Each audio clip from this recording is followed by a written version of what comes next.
दोस्तों, Indian railway finance corporation limited यानी IRFC की बात करें तो यहाँ पे बहुत बड़ी गुड न्यूज़ निकल के आ रही है। कंपनी ने डिविडेंड देने का ऐलान कर दिया है। साल में दूसरी बार कंपनी इस बार डिविडेंड देने जा रही है और इसके लिए बोर्ड मीटिंग रखी है। तो कब है इसकी बोर्ड मीटिंग और रिकॉर्ड डेट कब है, वो सारी जानकारी इस वीडियो के माध्यम से शेयर करेंगे। आपको ये पता ही होगा कि जब से इसका आईपीओ आया तब से लगातार बहुत ही बेहतरीन डिविडेंड दिया है कंपनी ने।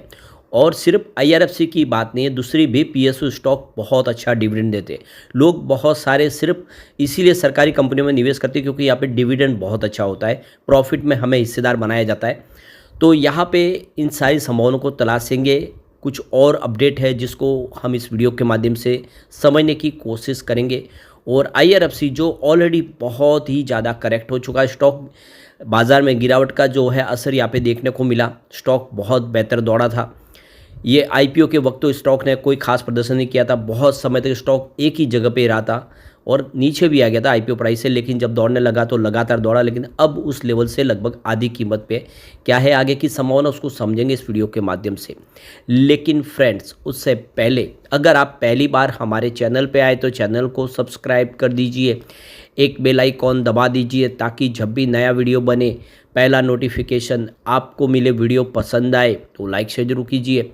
चलो फ्रेंड्स, वीडियो स्टार्ट करते हैं। मैं हूँ आपका दोस्त एसबी दवे और हमारे अपने चैनल ऑनलाइन कमाई में आपका बहुत बहुत स्वागत है। तो सबसे पहले बीएसई सेंसेक्स की अगर बात कर ले तो आज 74,102 के स्तर पे क्लोजिंग देखने को मिली है, 12 पॉइंट की गिरावट के साथ। ये गिरावट बहुत कम है क्योंकि सुबह शुरुआत भारी गिरावट के साथ हुई थी। आप देख सकते हो कि बाज़ार रिकवर कर गया काफ़ी शानदार निचले लेवल से। देख सकते हो ओपनिंग जो हुई थी वो 73,743 के स्तर पे हुई थी और आप देख सकते हो कि बाज़ार ने फिर से 74,000 का स्तर पा लिया है।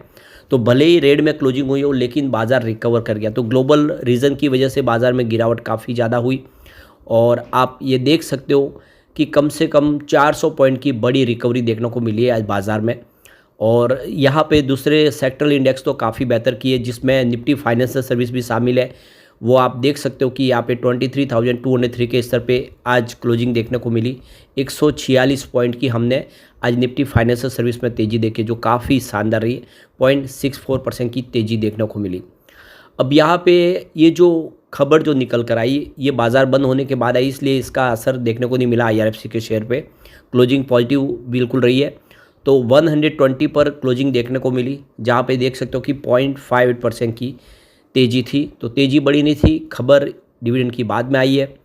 तो यहाँ पे देख सकते हो कि नवरत्न कंपनी ने डिविडेंड देने का ऐलान कर दिया है और बोर्ड ऑफ डायरेक्टर की यहाँ पे मीटिंग होगी। तो देख सकते हो कि 17 मार्च को बोर्ड ऑफ डायरेक्टर की मीटिंग बुलाई गई है जिसमें इसके ऊपर फैसला होगा। तो फाइनेंशियल 2024-25 के लिए जो डिविडेंड देने के लिए यहाँ पे नेक्स्ट मंडे को मीटिंग रखी गई है। तो सेबी के रूल्स के तहत यहाँ पे बोर्ड ऑफ डायरेक्टर की मीटिंग देख सकते हो कि 17 मार्च 2025 को रखी जाएगी जिसमें सेकेंड इंटरिम डिविडेंड डिक्लेयर करेगी शेयर होल्डर को, उसके लिए ऐलान किया जाएगा। अब यहाँ पे आईआरएफसी के डिविडेंड के लिए रिकॉर्ड डेट भी फिक्स कर दी है। तो 21 मार्च 2025 इसकी रिकॉर्ड डेट है। अब इसका मतलब ये है कि जो शेयर होल्डर जिन्होंने आईआरएफसी के शेयर खरीदे हुए हैं वो सारे एलिजिबल है और अभी मौका भी है, यानी इस समय भी अगर कोई शेयर खरीदता है तो वो एलिजिबल है। 21 मार्च 2025 के पहले पहले जिसके डीमैट अकाउंट में शेयर होंगे वो सारे एलिजिबल है, इस डिविडेंड का हकदार है, वो उनको डिविडेंड बोर्ड देगी। तो ये रिकॉर्ड डेट भी यहाँ पे फाइनल हो चुकी है। तो कितना डिविडेंड कंपनी देगी ये बोर्ड के अंदर अप्रूवल मिलेगा, बोर्ड ऑफ डायरेक्टर की मीटिंग होगी उसमें फैसला लिया जाएगा।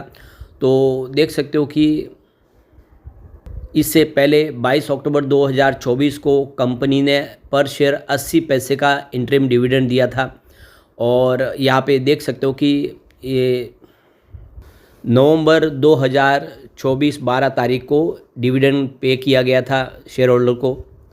और इसके अलावा 21 मई 2024 को पर शेयर 70 पैसे का डिविडेंड का ऐलान किया गया था। अभी रिसेंटली ही सरकार ने इसको नवरत्न का स्टेटस दे दिया है IRFC और साथ में IRCTC को, दोनों को ही नवरत्न का दर्जा दे दिया गया है। और नवरत्न दर्जा मिलने का मतलब यह है कि बहुत सारा फ्रीडम इनको सरकार की तरफ से दिया गया है।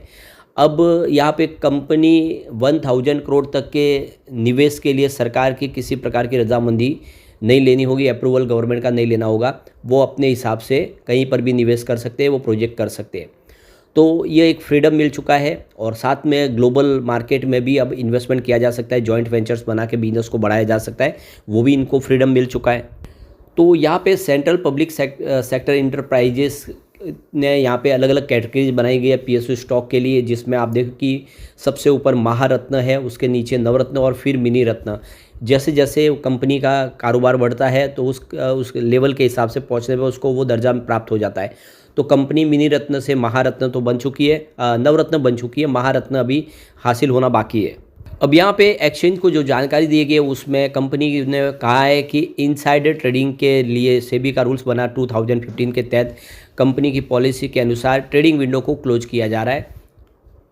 तो 11 मार्च 2025 आज से ट्रेडिंग विंडो क्लोज हो चुकी है इनसाइडर ट्रेडिंग के लिए। अब यहाँ पे सेबी के रूल्स के तहत प्रमोटर हो या फिर कंपनी के बोर्ड ऑफ डायरेक्टर से कोई भी हो या एम्प्लॉय, सबके लिए ट्रेडिंग विंडो क्लोज हो चुकी है। और ये ट्रेडिंग विंडो जो बोर्ड मीटिंग होगी उसके 48 घंटे के बाद में खुलेगी। तब तक के लिए सबके लिए ट्रेडिंग विंडो क्लोज है, कोई भी ट्रेडिंग नहीं कर सकता।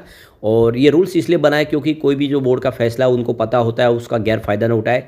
इस वजह से सबसे जो कंपनी से संबंधित है उन सबके लिए ट्रेडिंग विंडो को क्लोज कर दिया गया, अब वो ट्रेडिंग नहीं कर पाएंगे। आगे एक्सचेंज में जानकारी दी गई है कि कंपनी ने कहा है कि चूंकि डिविडेंड आय शेयरधारकों के हाथों में कर योग्य होती है, इसलिए कंपनी को इनकम टैक्स एक्ट 1961 के तहत स्रोत पर कर कटौती TDS करने की आवश्यकता भी होगी। जिन शेयरधारकों के शेयर डीमेट फॉर्म में है उन्हें अपने डिपॉजिटरी पर जो DP के माध्यम से अपना टैक्स रेजिडेंशियल स्टेटस और स्थायी खाता संख्या पैन अपडेट करने की सलाह दी जाती है। तो यहाँ पे देखो कि हाल में ही जो नवरत्न का दर्जा प्राप्त हुआ है वो इनकी मजबूत वित्तीय प्रदर्शन की एक पहचान है। और एक्सचेंज फाइलिंग के अनुसार 31 मार्च 2024 तक IRFC का जो राजस्व है वो 26,600 करोड़ रुपए से अधिक है और कर के बाद जो लाभ है वो 6,400 करोड़ रुपए से ज़्यादा रहा है। इसके साथ ही IRFC भारत की तीसरी सबसे बड़ी NBFC बन गई है और 31 दिसंबर 2024 तक इसका जो मार्केट कैप है 2 लाख करोड़ को पार कर गया है। और इसके प्रबंधन की जो कुल संपत्ति है AUM 4.61 लाख करोड़ रुपए तक पहुंच गया है। कंपनी की कुल बैलेंस शीट भी 4.81 लाख करोड़ से ऊपर ज़्यादा पहुंच गई है। तो ये सारी वजह से इसको नवरत्न का दर्जा प्राप्त हुआ है। 2018 में कंपनी को मिनी रत्न का श्रेणी 1 का दर्जा मिला था। कंपनी जनवरी 2021 में देख सकते हो कि मार्केट में लिस्ट हुई थी। IPO प्राइस 26 रुपये रखा गया था और अब वो 140 के आसपास है, लेकिन ये 229 तक भी गया था। गिरावट में बाजार में हुई, उसका निगेटिव असर इसमें देखने को मिला। तो IRFC के CMD और CEO मनोज कुमार दुबे ने इस उपलब्धि पर कहा है कि नवरत्न का दर्जा मिलना IRFC की वित्तीय ताकत और भारत के रेलवे इंफ्रास्ट्रक्चर को सपोर्ट करने के प्रति उनकी प्रतिबद्धता को दर्शाता है। और ये मान्यता हमें और अधिक क्षमताओं का विस्तार करने और देश के विकास में योगदान करने के लिए प्रेरित करती है। तो ये बहुत अच्छी गुड न्यूज़ है और अभी मौका है। तो बोर्ड मीटिंग के पहले यहाँ पे शेयर खरीदेंगे, उन सबको डिविडेंड का फ़ायदा मिल जाएगा। लेकिन फ्रेंड्स, कोई भी इन्वेस्टमेंट करने से पहले अपने फाइनेंशियल एडवाइज़र से एडवाइस ले ले या अपना खुद का रिसर्च करें, क्योंकि मैंने वीडियो आपके एजुकेशनल पर्पज़ के लिए ही बनाए। वीडियो पसंद आए तो लाइक से जरूर कीजिए और चैनल को सब्सक्राइब कर दीजिए। Thank you friends.